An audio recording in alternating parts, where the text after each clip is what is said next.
maka peringatan dini tsunami dinyatakan berakhir 1 jam 38 menit setelah gempa hingga 3 jam 45 menit setelah gempa. Ini sesuai dengan SOP ya.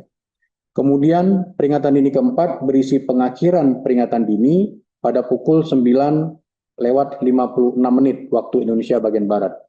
Perlu kami sampaikan bahwa untuk peringatan dini keempat, untuk pengakhiran peringatan dini tsunami ini juga sangat penting. Setelah pengakhiran, maka tim penyelamat, tim SAR, dari BPBD yang memberikan pertolongan atau tim untuk asesmen bangunan dan lain sebagainya itu dapat masuk ke lokasi-lokasi terdampak tsunami. Berdasarkan hasil pemantauan tinggi muka air laut, tsunami telah terdeteksi, kami sampaikan, di Halmahera Barat 0,3 meter, lalu di Gita 0,24 meter, di Bitung 0,2 meter, di Kedi Halmahera Barat 0,15 meter, di Tagulandang Sulawesi Utara 0,19 meter, kemudian Sidangoli 0,35 meter, Minahasa Utara 0,75 meter, di Belang 0,68 meter, serta di Bumbulan 0,13 meter. Ini yang tercatat di pencatatan kita. Kemudian hingga pukul 9:50 waktu Indonesia bagian Barat, hasil monitoring BMKG menunjukkan adanya 48 aktivitas gempa bumi susulan atau aftershock dengan magnitud antara 3 hingga 5,5 dan gempa dirasakan berjumlah 2 gempa. Dengan memperhatikan kondisi terkini terkait dengan hasil observasi di beberapa wilayah yang terdampak, tidak ada lagi kenaikan muka air laut signifikan yang membahayakan. Maka peringatan dini tsunami dinyatakan berakhir pada pukul 9:56 waktu Indonesia bagian Barat. Saat ini BMKG terus memantau aktivitas gempa susulan yang terjadi dan akan berkoordinasi dengan pemerintah daerah setempat. Kami juga telah berkoordinasi langsung dengan Kepala BNPB yang saat ini dalam perjalanan menuju ke lokasi. Nantinya dari pusat, dari Pusat Gempa Nasional, diwakili oleh Pak PLT Direktur Seismoteknik juga akan menuju lokasi bersama tim, serta akan didampingi juga oleh Kepala Balai MKG Wilayah 4 yang berlokasi di Makassar, dan juga UPT BMKG yang ada di daerah-daerah terdampak gempa dan tsunami ini. Kami mohon nanti kepada teman-teman media juga mengingatkan agar kita selalu memastikan informasi resmi hanya bersumber dari BMKG yang disebarkan melalui berbagai kanal komunikasi resmi yang telah terverifikasi. Demikian untuk penyampaian dari press conference tahap 2 ini. Saya kembalikan kepada Pak Taufan. Silakan Pak. Terima kasih Pak Kepala BMKG atas informasi di press conference yang kedua ini, yang mana tentu tadi disampaikan secara tegas bahwa peringatan dini tsunami yang disebabkan oleh gempa magnitudo 7,6 tanggal 2 April 2026 pukul 5:48:16 waktu Indonesia Barat dinyatakan telah berakhir. Yang kedua adalah tentu tadi Pak Kepala Badan sudah menyampaikan ada 48 aftershock gempa susulan yang terus terjadi, sehingga kewaspadaan harus terus ditingkatkan sambil terus berkoordinasi dengan pemerintah daerah setempat tentunya. Izin mungkin Bu Deputi ada tambahan Bu? Ya, silakan. Terima kasih Pak Taufan. Ya, kami menambahkan apa yang sudah disampaikan oleh Kepala BMKG bahwa saat ini memang peringatan dini tsunami-nya sudah dinyatakan berakhir.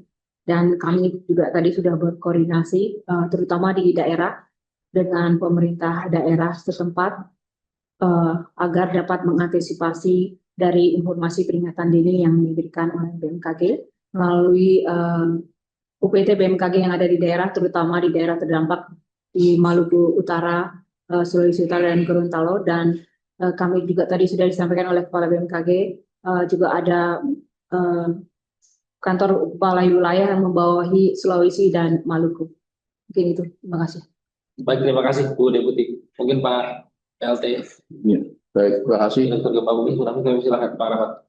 Jadi seperti yang disampaikan Pak Kaban, bahwa BMKG akan menurunkan tim untuk melakukan survei gempa merusak Jadi kami menyiapkan tim untuk diantaranya melakukan pemetaan makroseismik maupun mikroseismik. Makroseismik sebaran kerusakan ada di mana saja, mikroseismik untuk memonitor gempa-gempa susulan. Tentunya kami akan memasang portable seismograf untuk di sekitar Maluku Utara dan Ternate. Nanti kita koordinasikan dengan UPT setempat dan di mana nanti tentunya catatan-catatan gempa-gempa mikro ini meskipun gempanya mungkin tidak berdampak serius tapi menjadi sangat penting untuk seberapa lama nantinya gempa susulan akan berakhir, karena ini masih cukup baru berapa jam. Tentunya kami terus melakukan monitoring dan updating informasi ke media, nanti selalu update untuk menyampaikan gempa-gempa susulan. Demikian. Baik, terima kasih Pak Rahmat. Pak Fahri mungkin yang nanti akan berangkat ke lokasi, ada yang boleh tambahkan pengamatan. Silakan Pak. Ya, terima kasih.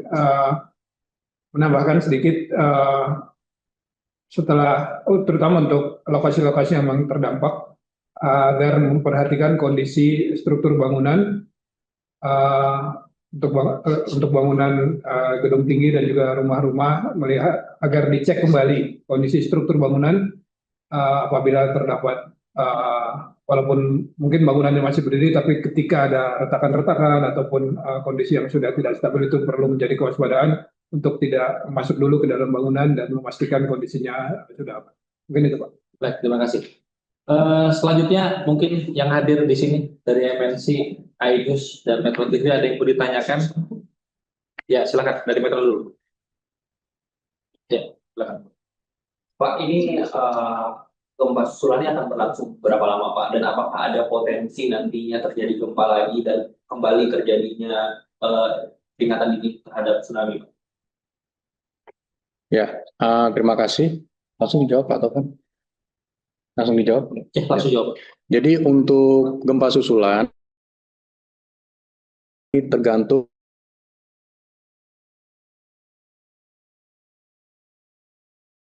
pantai, bisa jadi terjadi beberapa hari, ya, beberapa hari ke depan. Kemudian juga apabila ada gempa atau kondisi yang membahayakan, juga kita akan kembali lagi ke SOP untuk merilis peringatan dini berikutnya. Ya. Jadi potensi itu selalu ada ya Pak? Selalu ada. Ada tambahan Pak Rahmat? Ya, karena ini baru 2 jam ya, nanti tentunya kalau sudah 1 hari bisa ada tren per jamnya berapa, sehingga kita akan bisa menyimpulkan peluruhannya sampai di berapa hari ke depan. Dengan data 2 jam kami belum bisa memastikan secara pasti, namun dipastikan bahwa gempa susulan saat ini masih terjadi, dan seperti yang disampaikan Pak Kaban, tadi kita terus memonitor. Untuk kapan berakhirnya tentunya kita perlu data yang lebih banyak, sehingga kita bisa memperlihatkan tren dari waktu ke waktu sampai ada peluruhan, dan pada akhirnya nanti berakhir dalam, biasanya kalau ini ya sekitar 1-2 minggu, tapi ini yang sudah biasanya seperti itu ya.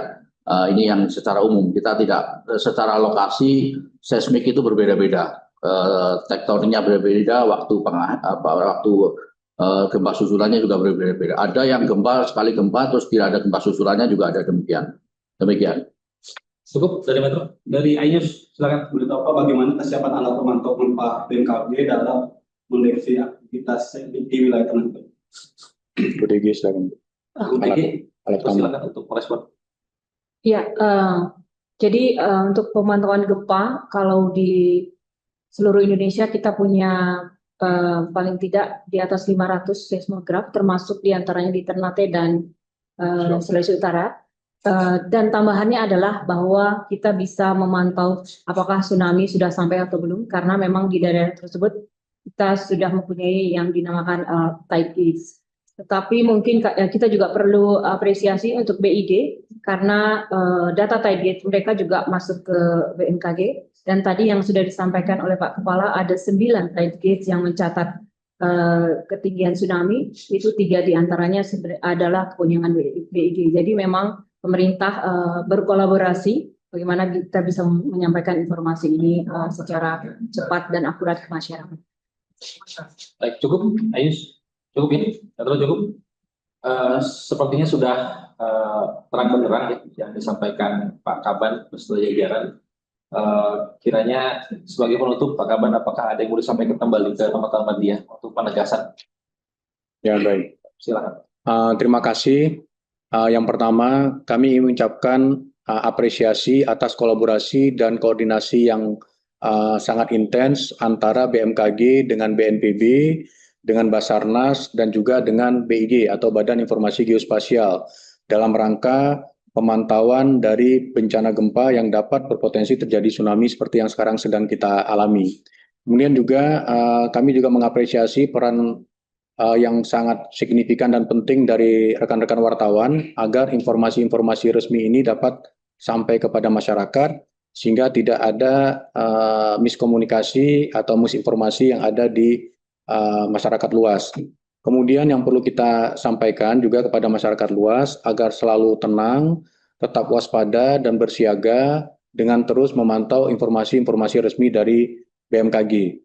Juga Pusdalop serta BPBD serta kantor SAR yang ada di daerah-daerah itu juga terus berkoordinasi dengan kami. Jadi informasi-informasi dari seluruh stakeholders di daerah juga adalah informasi-informasi yang diteruskan dari BMKG.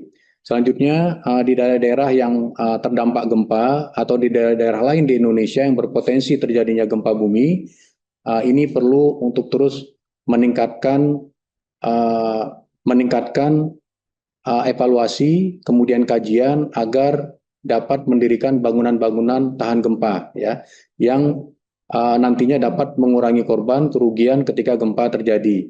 Juga di daerah-daerah yang rawan tsunami agar terus waspada terhadap kejadian-kejadian tsunami di daerahnya. Kami memantau tadi banyak laporan yang masuk ketika air laut juga surut, kemudian tsunami yang mulai masuk ke beberapa lokasi walaupun tidak lebih dari 0,75 meter. Ya, tapi ini cukup berpengaruh di beberapa daerah khususnya di tepi pantai.